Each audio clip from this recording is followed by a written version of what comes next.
জীবনের রেসে সবার তুলনায় পিছিয়ে পড়লে কি করবেন? সবাই এত ভালো করছে, আমার এত খারাপ দশা কেন? এই কথাটা কি প্রায় মনে হয় আপনার? আপনার বন্ধুরা, হ্যাঁ আপনার বন্ধুরা বড় চাকরি পেয়েছে, কেউ বাড়ি গাড়ি কিনে ফেলেছে, কেউ নিজের স্বপ্নের জীবনটা গুছিয়ে নিয়েছে, আর আপনি আয়নার সামনে দাঁড়িয়ে দেখেন যেন কিছুই করতে পারেননি। জীবন থমকে আছে, একটা জড়তা ভর করে বসেছে জীবনের উপর। মনে হয় সবাই দৌড়াচ্ছে আর আমি কেন আটকে আছি। রিয়েলিটি হলো এই অনুভূতিটা খুবই স্বাভাবিক। এটা আমি আপনি একা না, সবাই কোনো না কোনো সময়ে অনুভব করে। কিন্তু পার্থক্যটা কোথায়? যারা সত্যি এগিয়ে যায় তারা এই অনুভূতিটাকে সামনে এগিয়ে যাওয়ার জ্বালানি বানায়, হেরে যায় না। তাহলে প্রশ্ন হলো, আপনি পিছিয়ে পড়লে কি করবেন? এক, আগে থামুন, নিজের সঙ্গে কথা বলুন। সোজা উত্তর, একটা মুহূর্ত থামুন, কিন্তু হাল ছাড়বেন না। জীবনে যখন সব এলোমেলো লাগে তখন সামনে অন্ধকার দেখাটাই স্বাভাবিক, কিন্তু এই অন্ধকারের মধ্যেই কোথাও একটু আলো আছে। নিজেকে জিজ্ঞেস করুন, আমি কি চাই? আমি কেন আটকে আছি? আমি কি অন্যদের দেখে দুশ্চিন্তা করছি, নাকি আসলেই কিছু করা দরকার? এই থামাটাই অনেক সময় আমাদের জীবন বদলে দিতে পারে। দুই, অন্যের সঙ্গে তুলনা বাদ দিন।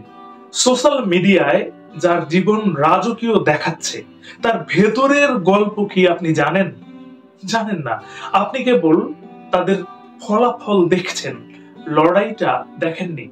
সফল মানুষদের একটা কমন জিনিস দেখবেন, তারা নিজেদের নিয়ে ব্যস্ত থাকে। অন্যদের কি হচ্ছে না হচ্ছে তাতে তাদের কিছুই যায় আসে না।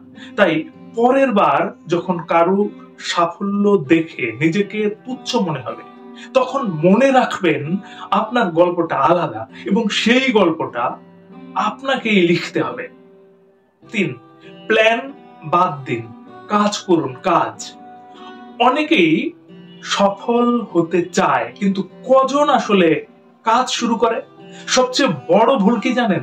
আগে ভালোভাবে প্ল্যান করি, তারপর শুরু করব কাজ। না, একদম ভুল।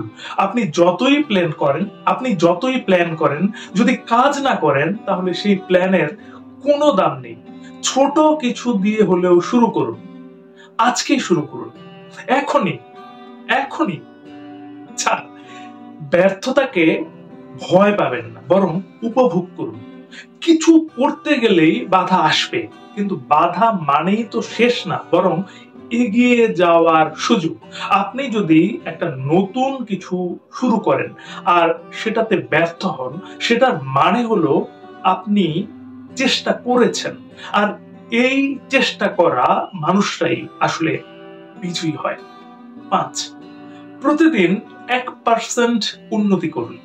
কেউ রাতারাতি সফল হয় না, আস্তে আস্তে একটু একটু করে মানুষ বদলায়। ধরেন আপনি প্রতিদিন নিজের উন্নতির জন্য 1% কাজ করলেন, 1 মাসে সেটা 30% হবে, 1 বছরে হবে 365%।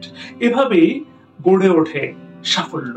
পিছিয়ে পড়া মানেই শেষ হয়ে যাওয়া না, বরং পিছিয়ে থাকাটা আপনাকে এগিয়ে যাওয়ার একটা সুযোগ এনে দেয়। আপনি নতুন করে শুরু করতে পারেন, নতুন ভাবে নিজেকে গড়ে তুলতে পারেন। তাই নিজের গল্পটা নিজেই লিখুন, অন্য কেউ এসে আপনাকে বদলে দেবে না। আপনাকেই নিজের যুদ্ধটা জিততে হবে। এখন প্রশ্ন একটাই, আপনি কি আজ থেকেই শুরু করবেন? মন স্থির করুন, তারপর কাজে নেমে পড়ুন। All the best.